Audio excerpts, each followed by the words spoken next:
갈라디아서 2장 16절부터 21절 언체인징 시리즈 세 번째, 지난주 못다한 얘기를 오늘 마저 하려고 합니다. 같이 읽겠습니다. 시작. 사람이 의롭게 되는 것은 율법의 행위로 말미암음이 아니요 오직 예수 그리스도를 믿음으로 말미암는 줄 알므로 우리도 그리스도 예수를 믿나니 이는 우리가 율법의 행위로서가 아니고 그리스도를 믿음으로써 의롭다함을 얻으려 함이라. 율법의 행위로서는 의롭다함을 얻을 육체가 없느니라. 만일 우리가 그리스도 안에서 의롭게 되려 하다가 죄인으로 드러나면 그리스도께서 죄를 짓게 하는 자냐? 결코 그럴 수 없느니라. 만일 내가 헐었던 것을 다시 세우면 내가 나를 범법한 자로 만드는 것이라. 내가 율법으로 말미암아 율법에 대하여 죽었나니 이는 하나님에 대하여 살려 함이라. 내가 그리스도와 함께 십자가에 못 박혔나니 그런즉 이제는 내가 사는 것이 아니요 오직 내 안에 그리스도께서 사시는 것이라. 이제 내가 육체 가운데 사는 것은 나를 사랑하사 나를 위하여 자기 자신을 버리신 하나님의 아들을 믿는 믿음 안에서 사는 것이라. 내가 하나님의 은혜를 패하지 아니하노니 만일 의롭게 되는 것이 율법으로 말미암으면 그리스도께서 헛되이 죽으셨느니라. 아멘. 자, 이쯤 되면 자동적으로 기계적으로 나와야겠죠. 세 가지입니다. 따라합시다. 말씀은 변하지 않는다. 복음은 변하지 않는다. 예수님은 변하지 않는다. 변하지 않는 세 가지. 뭐와? 말씀, 복음, 예수님. 이걸 꼭 기억해줘요. 자, 또 한 번 따라합시다. 은혜는 선물이다. 은혜는 거저받은 것이다. 은혜는 뭐다? 받을 자격 없지만 받은 것이다. 이것을 꼭 기억해주고, 우리가 지난주 설교 메시지를 시작할 때 제가 여러분에게 이 얘기를 했어요. 성경에는 많은 원리들이 있지만 한 가지 원리를 여러분에게 소개해줬는데, 하나님이 주신 것들은 대체로 누리라고 주신 거예요. 뭐 하라고? 누리라고. 그래서 하나님께서 천지창조하시고 5일 동안 모든 것을 다 만드신 다음에 6일째 되는 날 동물과 사람을 만드신 다음에 사람에게 뭐라고 말씀하셨어요? 생육하고 번성하고 충만하고 다스리고 뭐였냐? 생육하고 번성하고 생육하고 번성하고 충만하고 정복하고 다스리라. 5가지 명령을 하셨어요. 세상에 있는 모든 것들을 인간에게 주신 거예요. 왜? 누리라고. 에덴 동산에 있는 모든 각종 나무의 열매를 아담에게 임의로 먹으라고 주셨어요. 왜? 누리라고. 하나님이 사람들에게 안식일 6일 동안 열심히 일하고 의무적으로 하루를 꼭 쉬라고 얘기를 했어요. 왜? 쉼을 누리라고. 출굽한 이스라엘 백성들에게 광야에서 매일같이 만나와 메추라기를 주셨어요. 왜? 누리라고. 성경에 등장하는 창세기부터 요한계시록에 등장하는 대부분 하나님이 주신 것들은 누리라고 주신 거예요. 이해가 돼요? 마찬가지로 예수님이 이 땅에 오신 것도, 우리를 하나님의 자녀 삼으신 것도, 예배케 하시고 말씀을 주시고 복음을 주신 것도 뭐 하라고? 누리라고. 뭐 하라고? 누리라고 주시는 거예요. 그래서 누린다의 개념은 억압과 고통이 아니라 기쁨과 자유다라고 얘기했습니다. 그래서 변함없는 이 은혜, Unchanging Grace 시리즈를 선포할 때 우리에게 주신 은혜는 뭐 하라고 주신 거예요? 어떻게 하라고? 누리라고 주신 거예요.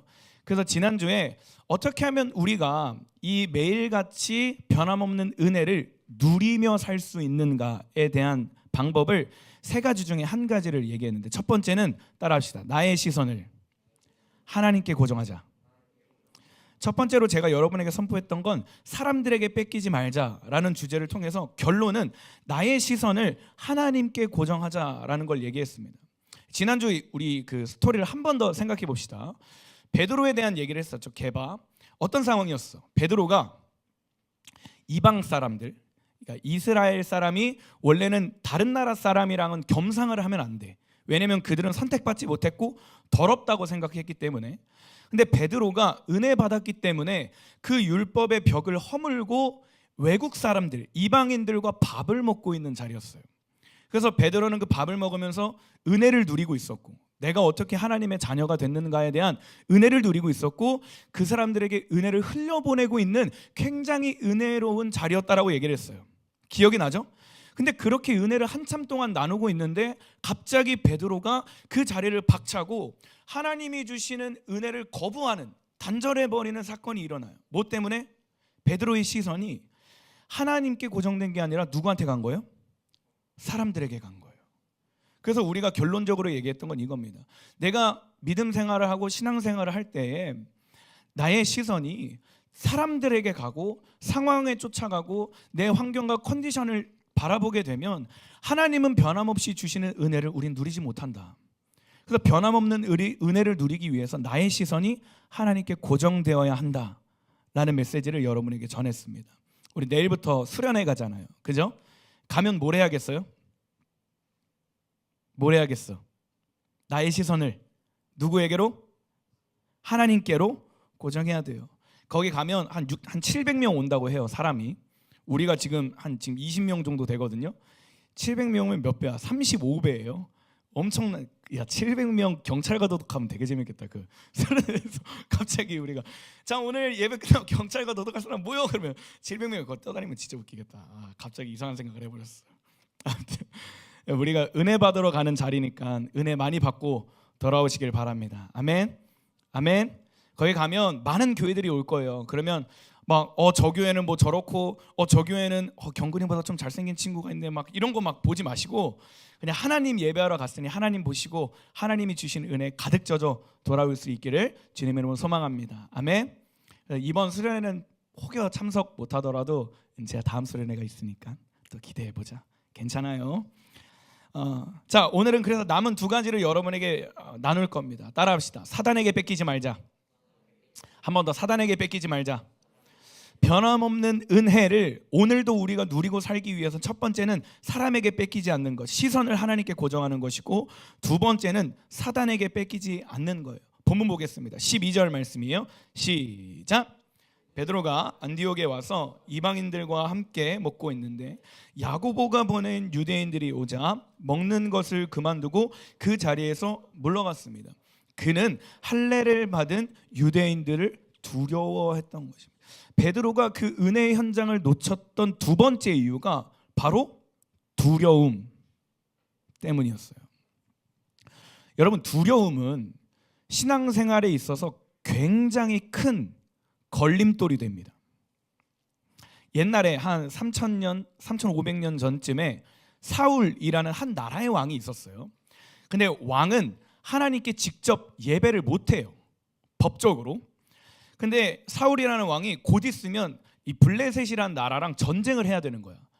근데 그 나라는 이제 하나님께서 전쟁을 승리하게 하실지 패배하게 하실지 너무 궁금하잖아. 그리고 어떻게 싸워야 하는지 방법도 궁금하잖아. 사울이 예배를 드려줘야 되는 그 사무엘이라는 선지자를 기다리고 있었어. 근데 사무엘이 안 오는 거야. 아무리 기다려도. 전쟁의 때는 다가오고 있고, 이 사울이라는 왕 앞에 조급함과 두려움, 불안함이 막 엄습하기 시작해요. 그러다가 어떤 일을 저질렀냐면 사울이 해서는 안 될 율법을 어깁니다. 왕이 제사를 드려버려요. 그 뒤로 어떻게 되냐면 하나님께서 그거를 굉장히 단호하게 싫어하시면서 왕의 자리에서 물러나게 하십니다.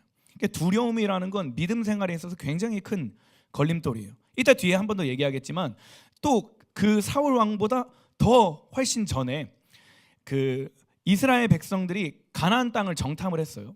거기 있었던 12명의 리더들 중에 10명이 굉장히 그 땅을 보고 부정적인 얘기를 합니다. 근데 그 땅이 원래 어떤 땅이냐면 하나님이 주시기로 약속한 땅이에요. 하나님이 주시기로 약속했으면 우리 어떻게 받아야 돼? 주시겠구나. 믿음으로 취해야 되잖아. 근데 그 사람들이 딱 들어오고 나서 두려움에 휘잡혀가지고 사람들에게 저 땅은 젖과 꿀이 흐르는 좋은 땅이긴 한데 우리가 싸우면 질 것 같아요. 무서워요. 저희는 저들 앞에서 메뚜기와 같은 존재예요 라고 두려워하고 벌벌 떱니다. 결과가 어떻게 되냐면 두려워했던 10명의 리더들은 그 땅을 밟지 못해요. 이처럼 두려움이란 내가 신앙생활함에 있어서 변함없는 은혜를 누림에 있어서 굉장한 걸림돌이 됩니다. 오늘날 우리가 복음을 누리지 못하는 것도, 복음을 증거하지 못하는 이유도 복음을 살아내지 못하는 이유도 사실 두려움 때문에 있어요. 내가 창피를 당하면 어떡하지? 이 공동체에서 이 친구들 앞에서 교회 간다고 약속을 살짝 먼저 나오면 어떡하지? 내가 피해를 입으면 어떡하지? 혹여나 내가 예배 타협하지 않았다가 돈 많이 못 벌면 어떡하지? 사업 실패하면 어떡하지? 좋은 대학 못 가면 어떡하지? 지금 성적 얻기에 굉장히 좋은 때인데 괜히 예배 갔다가 이거 진도 못 따라가가지고 시험 망쳐서 학교 못 들어가고 그러면 어떡하지? 이런 두려움 때문에 하나님이 주시는 은혜를 단절하고 우리는 다시 또 믿음이 약해지는 자리로 가게 된다라는 거예요. 심지어 이 베드로조차도 유대인의 유대인이고 사도 중에 사도라고 불렸어요. 개발하는 사람은. 근데 그 베드로조차도 순간적인 두려움 때문에 복음의 능력을 훼손하는 일이 벌어져요. 생각해봐요. 우리가 볼 때 베드로 엄청나게 큰 사람이잖아요. 그죠? 엄청난 능력을 해갖고 엄청 위대한 사람인데 그 베드로조차도 복음의 능력을 훼손하고 은혜의 자리를 떠나게 되는 일이 일어났다라는 거예요. 뭐 때문에? 두려움 때문에. 근데 여러분 반드시 기억하세요. 두려움은 실체가 없습니다. 따라합시다. 두려움은 실체가 없다. 한 번 더. 두려움은 실체가 없다. 두려움은 실제 존재하는 게 아니라 내가 만들어낸 가상의 거예요. 두려움이란 이 핸드폰이 실물처럼 있는 게 아니라 두려움은 내 안에서 어떤 외부적인 내부적인 원인으로 인해서 만들어낸 실제 존재하지 않는 거예요. 여러분 두려움은 반드시 기억하세요. 하나님께로부터 오지 않습니다. 두려움은 하나님께로부터 오지 않아요. 하나님이 늘 성경을 통해서 말씀하신 게 뭐예요? 강하고 담대하라. 뚫어내라. 돌파해라. 일어나라. 피투성이가 되더라도 살아있어라. 내가 너와 함께 할 것이고 내가 너를 쓸 것이고 내가 너를 통해 큰 역사를 이룰 것이다. 하나님은 늘 우리에게 용기와 능력과 힘을 주세요. 하나님은 단 한 번도 성경 속에서 두려워해라 라고 말하지 않으세요. 딱 하나 빼고, 나 여호와를 두려워하라 빼고는. 두려워하지 않는 자가 복음의 은혜를 누릴 수 있어요. 누가 믿음의 고집을 발휘해서 오늘을 살아낼 수 있는가? 두려워하지 않는 자예요. 누가 끝까지 주님 오시는 그날까지 믿음을 타협하지 않고 믿음의 길을 떠나지 않고 예수 그리스도를 따라갈 수 있는가? 두려워하지 않는 자입니다. 누가 예수 그리스도를 증거하는 증인의 삶을 살 수 있는가? 누가 그 생명을 매일 누리고 변함없는 은혜에 가득 젖어서 살 수 있는가? 간단해요. 두려워하지 않는 자예요. 뭘 두려워하지 않는 자? 사람들을 두려워하지 않는 자. 할렐루야. 세상을 두려워하지 않는 자, 사단을 두려워하지 않는 자, 실패를 두려워하지 않는 자, 넘어지는 걸 두려워하지 않는 자, 하나님께 시선을 고정하여 하나님 의지하는 자만이 우리는 믿음으로 도약할 수 있고 돌파할 수 있고 성공할 수 있습니다. 할렐루야. 그러니까 누가 삶 속에 구별된 자로 삶의 예배를 드릴 수 있냐면 두려워하지 않는 자예요. 그럼 생각해 봅시다. 두려움은 누가 주는 걸까? 도대체 우리가 살다 보면 두려움이라는 감정 많이 들잖아요. 그죠? 근데 두려움이라는 걸 누가 주냐면 사단이 줍니다. 여러분 사단은 직접적으로 우리를 공격할 수가 없어요. 그래서 사단은 우리의 어떤 생각과 우리의 마음에 바이러스를 심어버려요. 제가 얼마 전에 여러분 나중에 한번 꼭 읽어봐요. 스크루테이프의 편지라는 책이 있어요. 얇은 굉장히 재밌는 책이 있는데 제가 한 몇 년 전에 그걸 읽다가 최근에 다시 한번 읽었는데 굉장히 많은 믿음을 지키는 데 도움이 되더라고요. 그러니까 그 책에서 핵심은 이거예요. 사단이 자꾸 인간의 머리에, 인간의 마음에 조급함과 두려움을 자꾸 심어요. 그래서 시선이 하나님께 고정되지 못하고 자꾸 사람 따라가고 자꾸 상황 따라가고 자꾸 그들의 어떤 마음을 따라가게 만들어서 믿음을 약하게 만들어요. 그게 사단의 전략이라는 거예요. 그중 하나가 두려움입니다. 여러분 베드로 한번 보세요. 지금 베드로에게 오는 사람은 야고보가 보낸 유대인이에요. 누가 보냈어요? 누가 보냈다고요? 야고보라는 사람이 보낸 거예요. 야고보라는 사람이 어떤 사람이냐면 예루살렘 교회의 리더예요. 사도들 중에서도 굉장히 위치가 높은 권위 있는 사도예요. 그리고 사도, 예수님의 제자니까 예수님에 대해서 알았을까 몰랐을까? 알았을까 몰랐을까? 알았겠죠? 예수님이 주시는 은혜에 대해서 알았을까 몰랐을까? 알았을까 몰랐을까? 주위 알았을까 몰랐을까? 예수님의 제자였고 예수님과 같이 사역했고 예루살렘의 교회인 야고보는 예수님의 은혜에 대해서 알았을까 몰랐을까? 대답하는데 살짝 낯가려서 당연히 알았겠죠. 초원은 알았을까 몰랐을까? 알았겠죠. 그러면 야고보가 보낸 유대인들은 이 은혜라는 것에 대해서 알았을까 몰랐을까? 야고보가 베드로한테 유대인들을 보냈잖아요. 보낼 때 야, 너 베드로한테 가라고 그냥 했겠어요? 베드로한테 보내는 목적이 있을 거 아니에요. 유대인들을. 그죠? 그러면 그 베드로에게 오는 유대인들은 은혜에 대해서 알고 있는 사람이에요, 아니에요? 알고 있는 사람이에요. 그럼 이방인들과 식사하고 있는 베드로에게 온다라는 건 그 유대인들이 복음의 능력을 잘 알고 경험했다라는 경험한 사람이래요. 근데 순간적으로 베드로가 저기 걸어오고 있는 할례 받은 유대인들을 바라보고 그 바라보는 순간에 두려움에 휩싸이게 되고 그 두려움에 휩싸이게 되자 지금 변함없이 부어지고 있는 은혜의 자리를 박차고 일어난 거예요. 여러분 보세요. 그 베드로가 사람을 보기 시작하고 사람을 보기 시작한 그 잠깐의 틈 가운데에 사단이 두려움이라는 마음을 심어주고 두려움이 베드로에게 이렇게 작동한 거예요. 야, 곧 있으면 저기 걸어오고 있는 유대인들이 너를 핍박할 거야. 너 얼마 전에 예수님 증거하다가 받았던 그 고난을 또 한 번 받게 될 거야. 또 어려운 일을 겪게 될 거야. 그 어떤 사단의 속삭임과 두려움이 베드로 안에 확 잠기게 된 거예요. 순간적으로 확 일어나는 거예요. 그래서 베드로는 그 두려움 때문에 지금 하늘에서 부어지고 있는 은혜, 선물, 이 거저받은 것을 누리지 못해버려요. 그리고 그 사람들에게선 하지를 말아야 할 상처를 주고 맙니다. 근데 여러분 냉정하게 생각해 봅시다. 야고보가 보낸 유대인들이 베드로에게 와서 베드로를 만났어. 그럼 베드로를 혼냈을까 안 혼냈을까? 생각해 봐요. 혼냈을까 안 혼냈을까? 안 혼냈겠죠. 한번 생각해 보자 이거예요. 그리고 만약에 야고보가 보낸 유대인이 아니라고 칩시다. 그냥 진짜 유대인이야. 근데 유대인이 와서 베드로한테 야, 너가 어떻게 율법을 허물어 가지고 이 더러운 이방인들이랑 밥을 먹을 수 있어라고 막 혼내고 뭐라고 하고 막 뭐라고 한다고 한들 베드로가 받은 은혜가 변화됩니까? 그 사람들이 손가락질하고 삿대질하고 학대한다고 한들 베드로가 하나님의 자녀됨이라고 하는 그 정체성이 바뀝니까?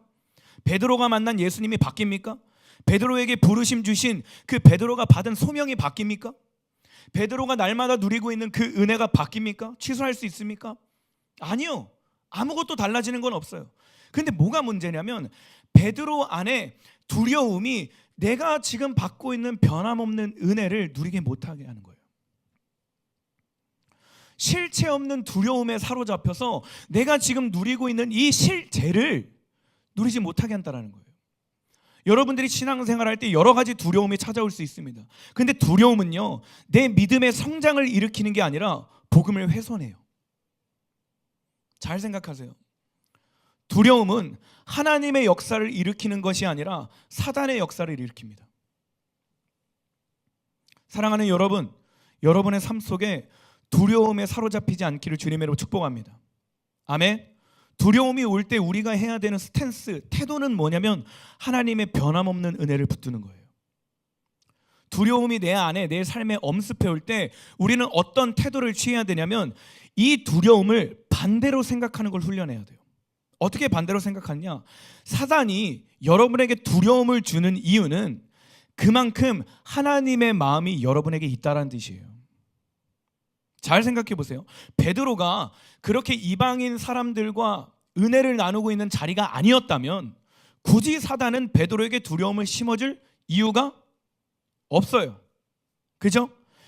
바울이 복음을 전하는 일에 있어서 복음을 증거하지 않을 거라면 사단은 굳이 힘들고 어렵고 두려움을 주는 상황을 주지 않을 거예요.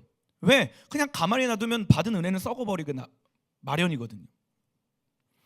굳이 예수님 온전히 잘 믿지 못하고 예수님의 능력이 나타나지 않을 사람들에게는 사단이 굳이 공격하지 않아요. 뭐하러 그렇게 에너지를 써요? 그러니까 사단이 지금 내 생각과 내 마음을 요동하게 하고 나에게 두려움을 심어주는 이유는 내 삶 속에 하나님이 행하실 능력이 크다라는 거예요. 할렐루야. 그럼 여러분 삶 속에 이제 두려움이 찾아올 때는 두려움에 사로잡히는 것이 아니라 첫 번째 따라합시다. 변함없는 은혜를 붙들자. 하나님의 뜻을 바라보자. 이 두 가지예요. 나에게 두려움이 엄습해올 때 우리는 두려워요, 전도사님 못하겠어요, 나 취소 땡 도망가는 게 아니라 내가 지금 변함없는 은혜를 잘 누리고 있구나. 또 한 가지, 내 삶을 통해 하나님이 역사하실 거구나. 이걸 붙드는 겁니다. 아까 제가 여러분 앞에 여호수아 갈렙 얘기를 했었죠. 이 얘기를 조금 해줄게요. 이제 출애굽한 이스라엘 백성들이 가나안 땅, 하나님이 약속한 땅을 약속으로밖에 얼마 안 남았어요. 이제 코앞이에요. 그래서 모세가 12명의 리더를 세워서 그 땅을 좀 정탐하고 와봐 이렇게 한 거예요. 이 10명의 리더가 40일 동안 거기를 정탐하고 돌아왔어요. 돌아오고 나서 200만 명의 사람들 앞에서 뭐라고 얘기하냐면, 여러분 저 땅은 젖과 꿀이 흐르는 땅이 맞습니다. 와! 근데요, 저 땅에 있는 사람들이 너무 장성해요. 몸도 크고요, 몸도 좋고요, 힘이 세 보여요. 그래서 만약에 우리가 이 상태로 저 땅을 들어가면요, 우리 개죽음 당할 거예요. 우리 저 땅 취하지 못할 거예요. 이 얘기를 할 때 200만 명의 이스라엘 사람들이 갑자기 땅을 치고 하나님을 원망하고 모세를 저주하면서 막 불평불만, 두려움에 확 사로잡힙니다. 근데 그때 시선이 하나님께 고정된, 하나님의 약속과 하나님의 능력을 붙든 여호수아와 갈렙이 이렇게 얘기해요. 민수기 14장 말씀 같이 읽겠습니다. 시작. 눈의 아들 여호수아와 여분네의 아들 갈렙은 옷을 찢었습니다. 그들은 모든 이스라엘 백성에게 말했습니다. 우리가 정탐하러 갔던 땅은 매우 좋은 곳입니다. 여호와께서 우리에게 자비를 베푸신다면 우리를 그 땅으로 인도하실 것입니다. 젖과 꿀이 넘쳐 흐를 만큼 비옥한 그 땅을 우리에게 주실 것입니다. 9절에 이렇게 얘기해요. 시작. 여호와를 배반하지 마십시오. 그 땅의 백성들을 두려워하지 마십시오. 그들은 우리의 밥이나 마찬가지입니다. 할렐루야. 그들에게는 방벽이 없지만 우리에게는 뭐가 있어요? 여호와께서 계십니다. 그들을 두려워하지 마십시오. 여호수아와 갈렙이 얘기했던 건 뭐예요? 여러분, 사단이 심겨주고 있는 두려움에 휘잡히지 마세요. 우리가 바라봐야 할 분은, 우리가 의지할 분은 예수 그리스도 한 분이십니다. 우리가 바라볼 분은 하나님 한 분이십니다. 하나님이 주시겠다고 약속하셨으면 하나님이 주실 거예요. 상황이 어렵고 상황이 답답하고 내 힘으로 이겨낼 힘이 없지만 하나님이 약속하셨다면 하나님이 행하실 줄 믿습니다. 사람들을 두려워하지 마세요. 이 얘기를 하고 있는 거예요. 누구와 같이? 바울과 같이. 결론적으로 12명 중에 10명 부정적인 말을 했고 두려워했던 사람들은요, 약속의 땅을 들어갔을까 못 들어갔을까? 못 들어갔어요. 그럼 누구만 들어갔어요? 2명. 여호수아와 갈렙. 시선이 하나님께 고정된 자, 두려움에 사로잡힌 자가 아니라 변함없는 은혜에 사로잡힌 자만이 하나님의 약속을 취하게 된 겁니다. 사랑하는 여러분, 은혜 누리는 것을 두려워하지 않기를 소망합니다. 아멘. 하나님의 자녀가 되는 것을 두려워하지 마세요. 변화되는 걸 두려워하지 마세요. 제가 아니지. 예전에, 요즘은 좀 덜한데, 지민이가 한창 나만 보면 도망 다녔던 때가 있어요. 작년인가? 지민아 부르면 전도사님 무서워요. 그 지민아 잘 지내고 있는 어깨 토닥, 전도사님 때리지 마세요. 가가지고 쩔레쩔레 가가지고 오빠, 기범이 오빠, 오빠들 전도사님 무서워 막 이러면서 그냥 이뻐서 부른 거예요. 귀에서 반가워서 토닥인 거예요. 제가 실제 지민이를 뭐 때리고 싶어서, 해코지하고 싶어서 막 지민이 부르고 괴롭히고 싶어가지고 막 방에 따로 부르고 그렇겠어요? 아니에요. 너무 소중해서 그런 거예요. 근데 지민이가 실체가 없는 자기가 만들어낸 두려움에 사로잡혀서 제가 주는 이 마음을 온전히 받지 못해요. 근데 지만가 한 3번 하고 나더니 전도사님이 목소리는 크고 조금 무식하게 보이긴 해도 굉장히 지혜롭고 따뜻한 사람이구나, 정이 많은 사람이구나 라는 걸 느끼잖아요. 그죠 지민아? 느끼잖아. 느끼잖아. 일기에 쓰는 거 아니야? 전도사님 강요함 이러면서. 여러분, 두려움 때문에 은혜 받는 자리를 놓지 않길 소망합니다. 아멘. 아멘. 자, 마지막 세 번째예요. 따라합시다. 스스로 반납하지 말자. 한 번 더, 스스로 반납하지 말자. 변함없는 은혜를 누리기 위해서 첫 번째, 사람에게 뺏기지 않는 것, 시선을 하나님께 고정하는 것. 두 번째, 사단에게 뺏기지 않는 것, 두려움한테 지지 않는 거예요. 세 번째는 스스로 반납하지 않는 것입니다. 갈라디아서 2장 19절 20절 같이 읽겠습니다. 시작. 내가 율법으로 말미암아 율법에 대하여 죽었나니 이는 하나님에 대하여 살려 함이라. 내가 그리스도와 함께 십자가에 못 박혔나니 그런즉 이제는 내가 사는 것이 아니요 오직 내 안에 그리스도께서 사시는 것이라. 이제 내가 육체 가운데 사는 것은 나를 사랑하사 나를 위하여 자기 자신을 버리신 하나님의 아들을 믿는 믿음 안에서 사는 것이라. 보세요. 방금 전까지 본문의 내용은 베드로가 했던 그 실수에 대한 책망, 훈계였어요. 근데 갑자기 한두 절 사이에 바울이 나는 예수 그리스도와 함께 십자가에 못 박혔습니다. 이제 내가 사는 것은 나로 사는 것이 아니라 내 안에 살아계시는 예수 그리스도로 말미암아 사는 자입니다 라고 하면서 자신의 신앙을 고백해요. 갑자기 이 두 사건, 베드로의 어떤 실수와 자신의 이 고백을 대조시키면서 바울이 이 본문을 통해서 우리에게 던지고자 하는 메시지가 있다는 거예요. 그건 뭐냐면 여러분이 변함없는 은혜를 스스로 반납하지 말라는 거예요. 믿음의 의지를 가지라는 거예요. 항상 복음의 진리가 우리 안에 거하게 있으라는 거예요. 19절 말씀 쉬운 성경으로 이렇게 얘기하고 있습니다. 보세요. 나는 율법을 위해 사는 것을 그만두었습니다.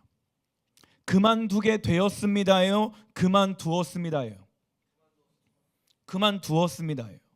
하나님께서 나를 율법에 의해 사는 것을 그만두게 하셨습니다요. 나는 율법을 위해 사는 것을 그만두었습니다예요. 전자예요, 후자예요? 후자예요. 바울의 고백이 뭐냐면 하나님의 변함없는 은혜가 이미 내게 주어졌기 때문에 나는 이제 이 변함없는 은혜를 내 스스로 타협하고 반납하는 것이 아니라 난 이 은혜를 붙들며 살겠습니다. 이 굳은 의지를 고백하는 거예요. 나는 더 이상 율법을 위해 사는 것을 그만두겠습니다. 율법이 중요하지 않다라는 얘기가 아니에요. 바울은 그 뒤에 율법을 계속 지켜요. 근데 뭐냐면 내가 율법을 지켜 행하면서 이 믿음, 이 은혜를 누리는 것이 아니라 은혜가 있기 때문에 율법을 지키는 삶을 살겠습니다라고 얘기하는 거예요. 내 어떤 행위와 노력과 열심으로 인해서 내가 이렇게 하면 하나님이 은혜를 주시겠지가 아니라 은혜에 대한 정의가 바울에게 너무 명확한 거야. 아, 은혜는 하나님이 주신 선물이지. 아, 예수 그리스도는 하나님이 나를 위해 거저 주신 것이지. 아, 내가 하나님의 자녀가 된 것이 받을 자격 없지만 하나님께서 나에게 주신 은혜지, 선물이지. 그러니까 나는 이제 율법을 따라 사는 삶이 아니라, 육신을 따라 사는 삶이 아니라, 사람들의 시선을 보고 두려움에 사로잡혀 사는 사람이 아니라 나는 예수 그리스도를 따르는 삶을 살 거야. 내 안에 살아계시는 예수 그리스도를 의지하여 십자가의 길을 걸어갈 거야. 복음을 누리는 자로서 복음을 증거하는 삶을 살 거야. 나는 스스로 변함없는 은혜를 반납하지 않을 거야. 이 고백이 있는 거예요. 여러분, 바울이라고 두려움이 없었겠어요? 수도 없이 많았어요. 수도 없이. 여러분, 사도행전 나중에 또 포도나기 하다 읽어보면 하나님께서 밤마다 바울에게 찾아오셔서 이래요. 바울아, 바울아, 두려워하지 말아라. 내가 이 땅에서 복음을 전했던 것과 같이 너가 저 땅에서도 복음을 전하게 될 거야. 바울아, 두려워하지 말아라. 하나님이 이렇게 말씀하셨던 건 바울이 두려워하는 상황이 있었다라는 거예요. 근데 반대로 생각해봐요. 그런 두려운 상황 속에서 하나님의 음성이 들렸다라는 건 뭐예요? 바울의 시선이 누굴 향했다? 누굴 향했다? 하나님을 향했다. 그리고 바울은 어떻게 합니까? 하나님의 음성을 믿음으로 취하고 그 길을 순종하는 길을 걸어가요. 두려움 때문에 주님, 저 너무 두려운데요. 잠깐만 있다 갈게요. 주님, 저 폭동이 잠깐 완화되면, 이 분위기가 조금 사그라들면, 주님 한 3년, 5년 정도만 조금만 더 재정적인 여유를 가지고 지식을 갖고 뭔가 준비되면 그때 할게요 라고 스스로 타협하거나 스스로 반납하는 것이 아니라 하나님의 음성이 내게 들려오고 그 음성이 나에게 믿음이 될 때 바울은 타협하지 않고 반납하지 않고 은혜를 전하는 길에 갑니다. 바울은 누구보다 예수 그리스도의 가치를 알았어요. 그 은혜의 가치를 안 거예요.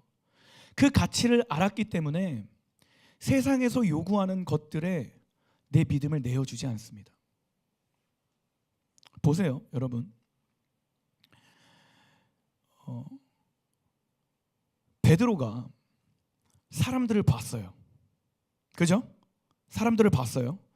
사람들을 봤는데 그 자리에서 일어날 건지 일어나지 말아야 할 건지는 누구의 선택에 달려 있어요? 누구 선택에 달려 있어요? 베드로 선택에 달려 있어요. 그죠? 은혜를 나누고 있는데 막 변함없는 은혜에 젖어서 이미 주신 걸 누리고 있어요. 누리고 있는데 저기서 사람들이 뚜벅뚜벅 걸어와요. 할례를 받은 유대인들이에요. 봤어요. 두려움이 몰려왔어요. 근데 그 두려움에 넘어질 건지 두려움을 이길 건지의 선택은 누구에게 달려 있어요? 베드로에게 달려 있어요. 이미 이길 능력 주셨고 이미 은혜 주셔서 베드로가 선택만 하면 돼요. 보세요. 여러분이 한번 생각해봐. 밥을 먹고 있어. 은혜를 나누고 있어. 굉장히 은혜스러운 현장이에요. 그 유대인들이 만약에 야고보가 보낸 유대인이 아니야. 그 진짜 베드로한테 막 뭐라 할 유대인이 와서 막 뭐라 해. 근데 베드로가 거기서 사도행전에 있었던 것처럼 야, 내가 하나님 앞에서 너네들의 말을 듣는 게 낫냐 하나님의 말을 듣는 게 낫냐라고 당당하게 한 번 더 선택했다면, 그 말을 선포했다면 그 자리 베드로가 이방인들에게 전해줬던 그 은혜의 가치가 얼마나 더 귀하겠어요. 생각해보자 이거예요. 그죠? 근데 베드로는 그 선택의 갈림길에서 뭘 선택해요? 사단에게 뺏긴 거예요. 사람들에게 뺏긴 거예요. 근데 바울은 똑같이 사람들이 눈에 보이고 두려움이 수시로 엄습해오는 상황 속에서 바울은 믿음의 결단, 그 의지를 꺾이지 않은 거예요. 스스로 반납하지 않은 거예요. 이 메시지를 통해서 오늘 우리가 취해야 되는 스탠스, 우리가 취해야 되는 말씀은 여러분의 삶 가운데 스스로 변함없는 은혜를 내어주지 마세요. 할렐루야. 스스로 은혜를 빼앗기지 말라는 거예요. 우리는 하나님이 거저 주셨기 때문에 자꾸 가치 없다고 여겨요.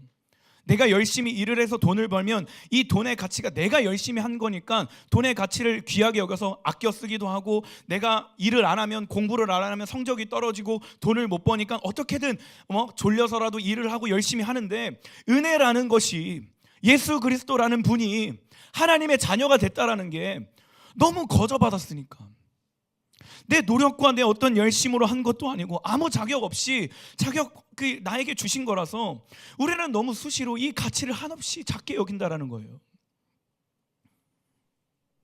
근데 여러분, 이 구원은요 세상의 그 어떤 돈으로도 살 수가 없어요. 내가 아무리 좋은 대학을 간다고 한들, 아무리 똑똑하고 성경을 논리적으로 문맥적으로 단어적으로 이해한다고 한들 하나님이 믿어지는 믿음이 부어지지 않는다라는 거예요. 내가 돈을 아무리 많이 벌고 사람들에게 인기가 많다고 해도 그 누구도 나를 하나님의 자녀라고 칭할 수 없다라는 거예요. 하나님이 거저 주신 은혜는 세상 그 무엇으로도 바꿀 수 없는 가치예요. 여러분, 스스로 뺏기지 않았으면 좋겠어요. 제발 스스로 내어주지 않았으면 좋겠어요. 여러분, 하나님이 제일 세요. 제일 세요. 이 세상에서. 무슨 말이냐면, 아무리 그 누가 돈을 나에게 갖다 준다고 한들, 누군가가 이제 너 예수 그리스도를 당당하게 믿어, 너 차별하는 거야, 머리에 총을 갖다 대고 법적으로 우리를 감옥에 쳐넣던지 간에, 그 누구도 내가 하나님의 자녀라는 것을 취소할 수 없고 뺏을 수 없고 막을 수 없다라는 거예요. 나에게 부어지고 있는 하나님의 은혜를 그 누구도 단절할 수 없고 막을 수 없다라는 거예요.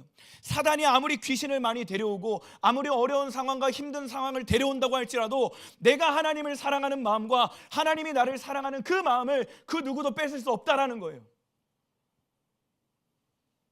하나님도 신실하시고 변함없는 분이기 때문에 우리를 향한 은혜는 변함이 없어요.